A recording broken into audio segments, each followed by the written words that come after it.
మాస శుభాకాంక్షలు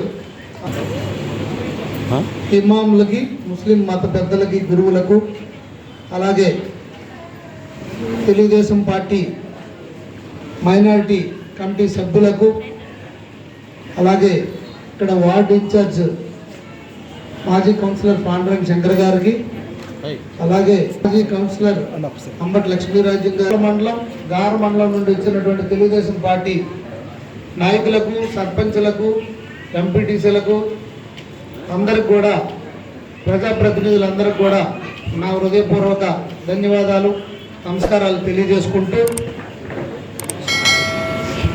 ఈరోజు రంజాన్ మాసం సందర్భంగా చంద్రన్న రంజాన్ తోఫా అనేది గతంలో 2014-19 5 సంవత్సరాల కాలంలో పండగ సందర్భంగా అన్ని మతాల వారు, నిరుపేదలు కూడా సంక్రాంతి కానీ, అలాగే రంజాన్ కానీ, క్రిస్మస్ కానీ నిరుపేదలు కూడా ఆనందంగా వాళ్ళ ఇంట్లో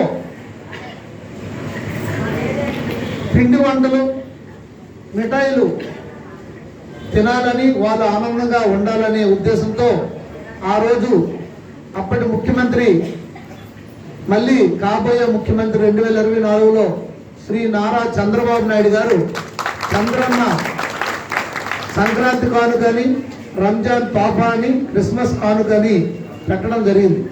దురదృష్టవశాత్తు తర్వాత 2019లో వచ్చిన ఇప్పటి ప్రభుత్వం, ఈ ముఖ్యమంత్రి వీటన్నిటిని తొంగలో తొక్కి పేదవాడి పొట్టన కొట్టాడు, కడుపు కొట్టాడు.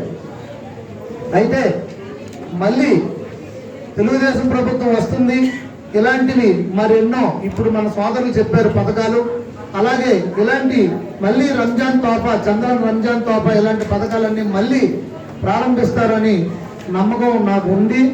కిందటి సంవత్సరం కూడా ఎవరైతే నిరుపేదలైనటువంటి ఈ శ్రీకాకుళం నియోజకవర్గంలో ఉన్నటువంటి ముస్లిం సోదరిమణులు ఉన్నారో వారందరూ కూడా రంజాన్ మాసంలో ఎంతో పవిత్రంగా భావించే ఈ రంజాన్ మాసం మీరు సరదాగా జరుపుకోవాలని మా వంతు ఉడతా భక్తితో కొంచెం సహాయం ఈ రంజాన్ తోఫా ఇవ్వడం జరుగుతుంది.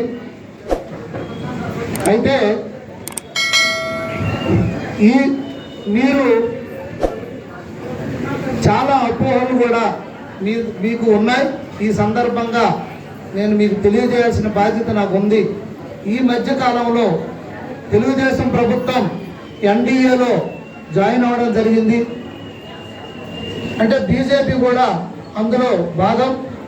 అంత మాత్రానే ఏదో మతతత్వం కింద ముద్ర వేసి కొంతమంది అరాచక శక్తులు తప్పుడు ప్రచారాలు చేస్తున్నాయి.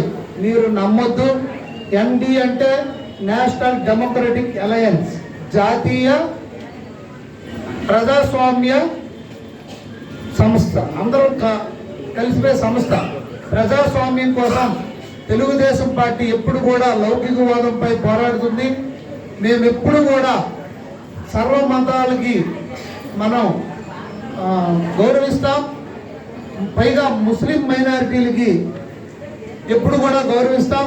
ఆనాడు అబ్దుల్ కలాం గారు రాష్ట్రపతిగా ఉన్న దాంట్లో కానీ, మనకి షరీఫ్ గారు మండలి చైర్మన్గా ఉండడం కానీ, అలాగే దేశ ఉపరాష్ట్రపతిగా కూడా ముస్లిం పెద్ద ఉండడం జరిగింది. ఇవన్నిటి వెనక తెలుగుదేశం ప్రభుత్వం, అలాగే తెలుగుదేశం పార్టీ, నారా చంద్రబాబు నాయుడు గారి హస్తం ఉందని కూడా మీకు తెలియజేసుకుంటూ, ఎవరో నిన్న ఒక మీ గ్రూపుల్లో పెట్టడం జరిగింది. జై శ్రీరామ్ అన్నోడే ఇక్కడ ఉండాలంట, లేకపోతే ఉండకూడదంట. ఎవరన్నారు? ఇక్కడ స్వేచ్ఛ, అన్ని మతాలకి విలువ ఉంది. ప్రతి ఒక్కరు కూడా వారి వారి దేవుడిని కొలుచుకోవచ్చు నిర్భయంగా. తప్పుడు ప్రచారాలను నమ్మకూడదు. ఈరోజు మేము ఈ రంజాన్ తోఫా ఇస్తున్నది కూడా మా ముస్లిం సోదరులు, మా కుటుంబ సభ్యులు లాంటి వాళ్ళు, రక్తం పంచుకొని పుట్టకపోయినా మన అందరం ఒక కుటుంబ సభ్యులం, సోదరి మనులాగా మెలగాలి. మీకు మేము అండగా ఉంటాం, ఎల్లప్పుడూ మీతోనే ఉంటాం. మీ కష్ట సుఖాలను మేము పంచుకుంటాం, మమ్మల్ని కూడా మీరు కుటుంబ సభ్యుడిలాగా చూడండి. ఈరోజు ఈ పండగ కూడా, ఈ రంజాన్ పండగ కూడా మీ అందరితో మేము కలిసి చేసుకోవాలని కూడా ఉద్దేశంతో